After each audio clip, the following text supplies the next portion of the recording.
Hari nang kasalapan ragu Ibrahim. Masa anak ambu kadidabiah. Dek ragu itulah banamo hari tauriah.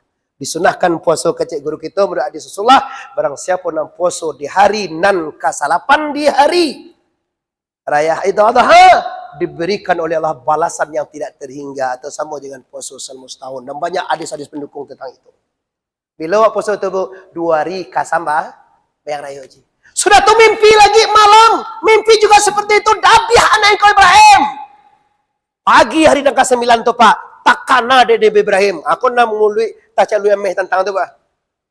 Oh iyo ya.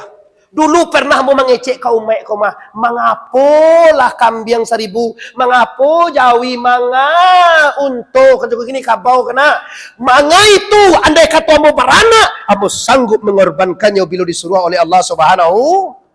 Takana itu tu Arafah namanya Pak. Takana tu hari Arafah. Takana Dede Ibrahim kece dulu. Oh iyo ya.